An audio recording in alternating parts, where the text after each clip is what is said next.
Et bienvenue dans la chaîne de Mathématiques Sciences. Aujourd'hui, je vais présenter et expliquer une nouvelle vidéo. Cette vidéo tout simplement en mathématiques pour les secondes. Et dans cette vidéo de mathématiques pour les secondes, ici nous allons notamment aborder le terme des fonctions inverses. Ok. Alors donc là, on va voir un deuxième type de fonction que vous pouvez utiliser, donc des fonctions de référence. Donc ici, on va s'intéresser à la fonction inverse. Alors bon, la fonction inverse, comment qu'elle est définie? Et bon, on va voir un petit peu comment qu'elle est définie déjà.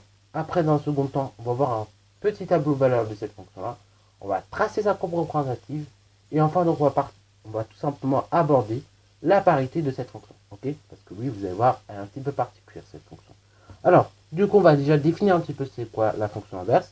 Et donc, la fonction inverse, comment qu'on définit ça de façon rigoureuse?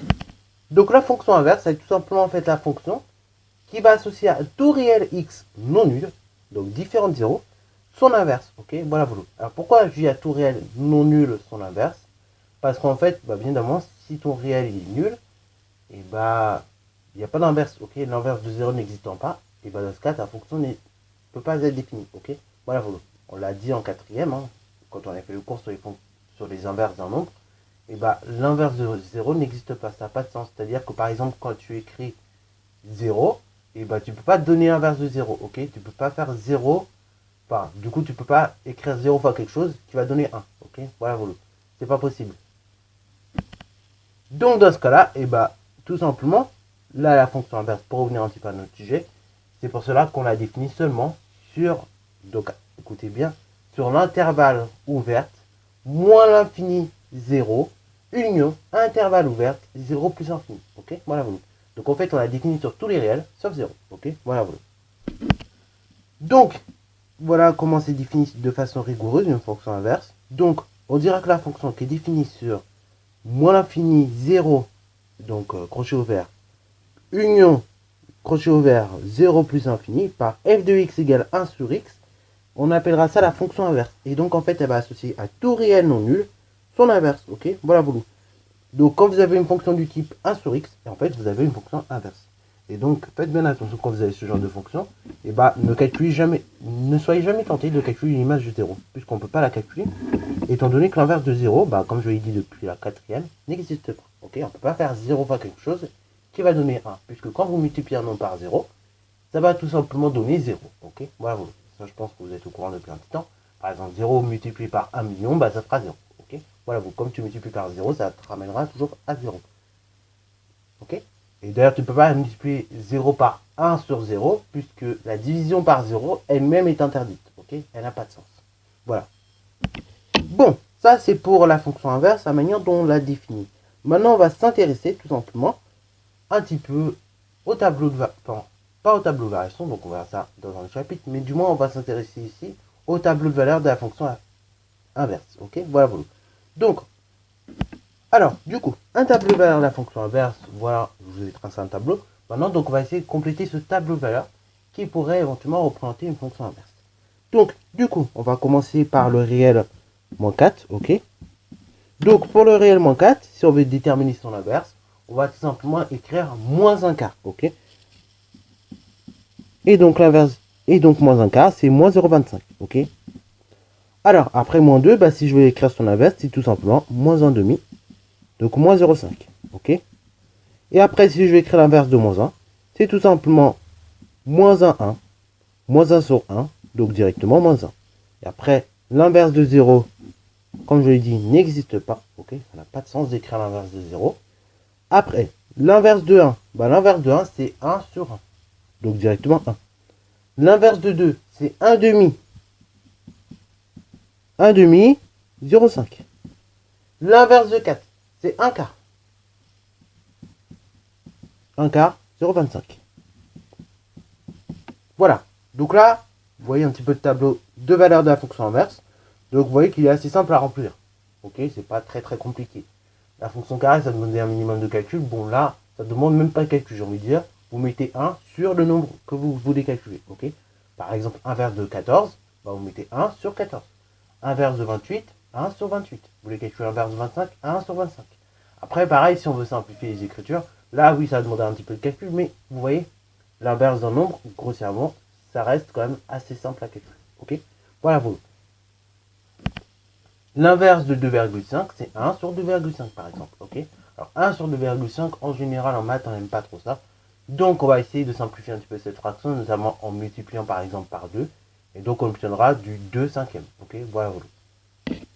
Bon, une fois qu'on a tout simplement ici réalisé le tableau de valeur de la fonction inverse, on va peut-être intéresser à la courbe représentative d'une fonction inverse. Ok, voilà. Donc je vais peut-être vous mettre le tableau de valeur juste en dessous pour qu'on puisse tracer la courbe ensemble. Voilà. Donc courbe représentative de la fonction inverse. Bah, pour la tracer, ça va pas être très compliqué. On va faire comme dans les autres vidéos, hein, comme sur la fonction carré, comme sur la fonction par exemple inverse. Pas comme sur d'autres types de fonctions qu'on a pu voir, les fonctions du second degré, etc. Donc, on va faire comme dans ces vidéos-là. On va tout simplement d'abord tracer deux axes. Après, ensemble, on va tout simplement décider d'une gradation. Donc là, ici, c'est l'axe des Y, bien évidemment, l'axe des X, ok. Et donc, on va décider d'une gradation. Par exemple, là, sur l'axe des abscisses, ce qui peut être intéressant, c'est peut-être de graduer de une unité pour 2 carreaux, ok. Voilà, vous.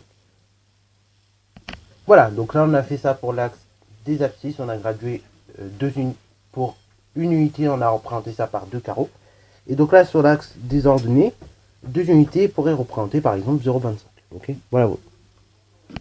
Voilà, donc là, nous avons tout simplement fait les gradations. Ok, on a bien gradué au niveau des abscisses, des ordonnées. Une fois que nous avons fait les gradations, c'est parfait. Il ne reste plus qu'à placer nos points. Ok, donc je vous rappelle, quand vous avez à tracer une courbe représentative de fonction, tout point de cette courbe représentative va être opéré par les coordonnées. Ok, logiquement. Et donc les coordonnées dans des points de la courbe représentative, c'est tout simplement de la façon suivante, c'est-à-dire en abscisse, on a tout simplement tous les réels x de l'ensemble de définition, ou tous les réels x de départ, et après, sur l'axe des ordonnées, on a l'image du nombre indiqué en abscisse, c'est-à-dire f de x, ok. Voilà, vous. Ainsi, donc les coordonnées de tout point de la courbe représentative de fonction, c'est x, point virgule, f de x, ok. Donc là, on va commencer par le premier point de coordonnées dans ce cas-là, moins 4, moins 0,25. Donc moins 4, moins 0,25, il est là. Après, second point, point de coordonnées, moins 2, moins 0,5, ok. Donc moins 2, et après on descend à moins 0,5, il est là le point, ok. Et après vous avez le point de coordonnées, moins 1, moins 1, il est là, ok. Alors vous remarquerez que là, bah, quand on arrive au niveau du 0, hein, vous pourrez rapprocher autant du 0 que vous voulez, et bah, plus on se rapproche du 0, plus les inverses seront grandes, ok. Voilà, voilà. Dans cette partie-là, et plus on va se rapprocher de 0 pour les négatifs, et plus en gros l'inverse sera petite. Ok, voilà, voilà. Et les distances à 0 par contre, oui, elles seront grandes. Ok, voilà, voilà. Alors du coup, de l'autre côté, donc on a dit l'inverse de 0, ça n'existe pas. Pour 1, bah là on place le point de coordonnée 1, 1. Pour 2, c'est le point de coordonnée 2, 0, 5. Et après pour le point de coordonnée. Et après on finit par le point de coordonnée 4, 0, 25. Une fois que nous avons fait ça, on va tout simplement relier des points à main levée. Ok, voilà, voilà. Là, je vais faire pareil pour cette partie-là. Alors, du coup, vous obtenez une courbe un peu particulière. Alors, bon, désolé pour le résultat que ça rend. Je vais essayer d'arranger ça. Donc, là, vous obtenez une courbe un peu particulière. On appelle ça en mathématiques une hyperbole. Une hyperbole comme ceci. Ok, voilà, voilà. Donc, ça fait partie des hyperboles. Évidemment, vous avez différents types d'hyperboles. Là, vous avez des hyperboles dans le cas des fonctions inverses. Mais on peut également, on verra dans les cas des fonctions cubes, avoir des hyperboles. Et donc là, elles ne sont pas exactement pareilles. Alors, petite particularité ici, également au niveau de la parité, pour revenir là-dessus. Au niveau de la parité, vous pouvez quand même constater que les points de la courbe sont symétriques par rapport à l'axe désordonné, enfin non pas à l'axe désordonné, mais par rapport à l'origine du repère. Ainsi, ça fait que tout simplement, on aurait dans ce cas-là une fonction qui est dite impaire. Et en effet, on a une petite propriété qui nous dit la chose suivante. Quand vous avez une fonction inverse, et ben cette fonction-là est tout simplement impaire sur tout son ensemble de définitions. C'est-à-dire donc sur moins l'infini 0 exclu, union 0 exclu, plus infini. Ok. Alors, donc, ici vous avez une fonction, la fonction inverse, comme je l'ai dit, elle est impaire. Ok. Elle est impaire sur tout son ensemble de définitions que j'aurais pu préciser également. Et donc, ici, on va essayer de démontrer un petit peu cette propriété. Donc, on va essayer de démontrer cette propriété, que la fonction inverse est impaire sur tout son ensemble de définitions. Donc, déjà, on va parler de l'ensemble de définitions. Il est un peu particulier ici. C'est pas tout simplement les réels comme on avait l'habitude. Ok. Du moins, c'est pas tous les réels. Donc, on va juste un petit peu parler de cet ensemble de définitions.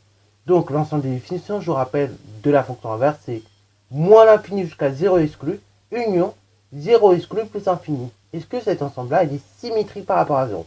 Bah, la réponse que j'ai envie de vous dire, oui. Tout simplement par la simple et bonne raison, c'est que dans ces deux intervalles-là, 0 n'est pas comptabilisé. Okay, et en revanche, par contre, que vous allez de toutes les valeurs de 0 exclu jusqu'à moins l'infini, ou encore de toutes les valeurs de 0 exclu jusqu'à plus infini, bah, vous avez à chaque fois la même amplitude. Hein. Vous avez pour tous les réels, par exemple, de votre intervalle, donc enfin, de ces deux intervalles-là en question, bah, si vous cherchez l'opposé, vous allez trouver. Okay, par exemple, si vous voulez chercher l'opposé de moins 5, et bah, tout simplement 5 sera également dans l'intervalle en question, donc dans 0 exclu plus infini. Donc déjà, on peut dire que cet ensemble-là de définitions, il est bien symétrique par rapport à 0. Car pour tout réel de cet ensemble de définitions, son opposé appartient. Donc ici, l'ensemble de définitions de la fonction inverse, qui est moins l'infini, 0 exclu, union 0 exclu plus infini. Il s'agit d'un ensemble de définitions qui est symétrique par rapport à 0, car pour tout réel x de votre ensemble de définitions, son opposé, donc on pourrait préciser moins x, il va tout simplement appartenir également à l'ensemble de définitions. Okay, voilà, en fait, vous avez que 0 qui n'appartient pas, qui ne va pas appartenir à l'ensemble de définitions.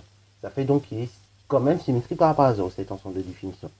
Dans un second temps, bah, si vous avez une fonction qui est impaire, je vous le rappelle, rappelons la définition de la fonction impaire à nouveau. Une fonction est dite impaire sur un ensemble de définitions qui est symétrique par rapport à 0, si et seulement si vous avez f de x, enfin f de moins x, qui est égal à moins f de x. Ok, voilà, donc d'une part, on va calculer f de x. Ensuite, on va calculer moins f de x. On va voir si on obtient la même chose. Si c'est le cas, on a une fonction qui est tout simplement impaire.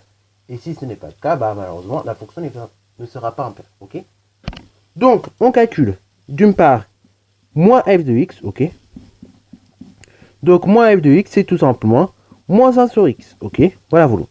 Maintenant, si je calcule tout simplement d'autre part, f de moins x. F de moins x, ça sera tout simplement donc 1 sur moins x. Mais 1 sur moins x, si je vais l'écrire tout simplement avec le moins qui n'est plus ici et que je vais le mettre autre part, je peux me permettre de l'écrire autrement. Je peux l'écrire également moins 1 sur x. Okay, comme ceci. Là, le moins, au dénominateur, il est un peu gênant. Je peux très bien me permettre de le mettre au numérateur ou encore devant. Ainsi, donc, on obtient moins 1x, moins 1 sur x à chaque fois. Donc ainsi, on a bien montré que moins f de x égale à f de moins x. Okay, dans ce cas-là, la fonction inverse est tout simplement impaire sur tout son ensemble de définitions. Voilà. Donc ainsi, comme on a f de x, moins f de x, pardon, donc le moins il n'est pas trop visible, on va essayer de le faire plus visible. Donc de plus, comme on a moins f de x qui est égal tout simplement à f de moins x, et que notre ensemble de définitions, on l'avait prouvé tout à l'heure, il est symétrique par rapport à 0. Dans ce cas-là, on va dire que la fonction inverse est tout simplement impaire sur tout son ensemble de définitions. Okay, voilà, voilà. Sur ce, c'est la fin de cette vidéo. J'espère qu'elle t'a plu. Si c'est le cas, n'hésitez pas à la liker, commenter et balancer ta toi en mathématiques et en sciences.